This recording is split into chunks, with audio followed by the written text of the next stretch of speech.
Hey guys, Drutter here. 10-ounce bar just came today. I thought I would show it off because I haven't shown one of these before. This is the Royal Canadian Mint's 10-ounce pure silver bar, 9999. A lot of bars are not 4 9s. Only matters in some situations, but there you have it. The other side looks something like that. Reeded edges. It's something you don't see on a bar very often. Cool. I like it. Came in a package, a plastic package, but I took it out of there. I find they usually get damaged by the sharpness of the silver while they're in your stack, and then air gets inside, and then you get toning and weird black patches and stuff on them. So I just take it off anyway, and then they'll just tone evenly over the years. And if I need to, I can remove that toning to get them nice and shiny again. But generally, just leave it on there like this one. I've had this bar for quite some time. International Market Securities. I actually don't know who they are. Wealth Without Fear. I like that. That's cool. And that's this bar was minted by the Northwest Territorial Mint. At some point, this silver belongs to me. So does the gold. I like that one. That's the new one today. 10 ounces, troy ounces of fine silver for the 10-ounce bar collection. The other ones I've got here are the whatever that one is, I forget. That's, I think Silvertown did that one.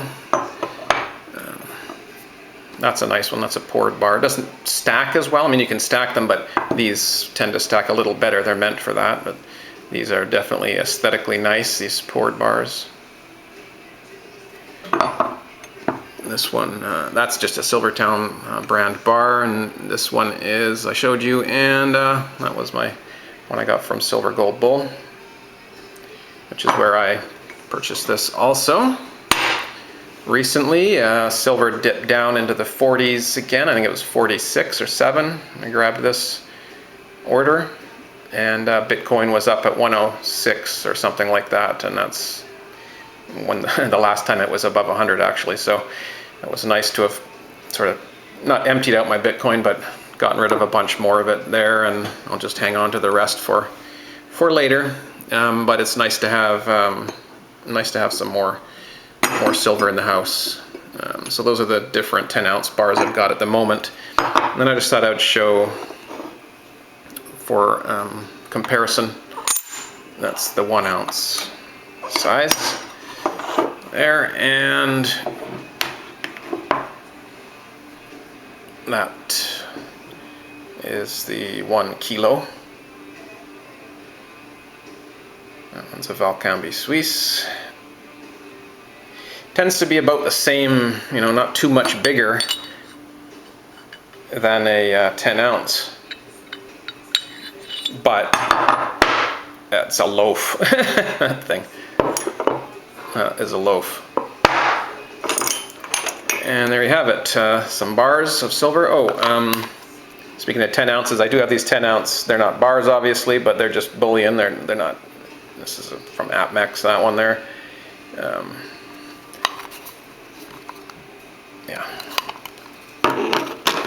And also new is this one here. I wanted to show you guys.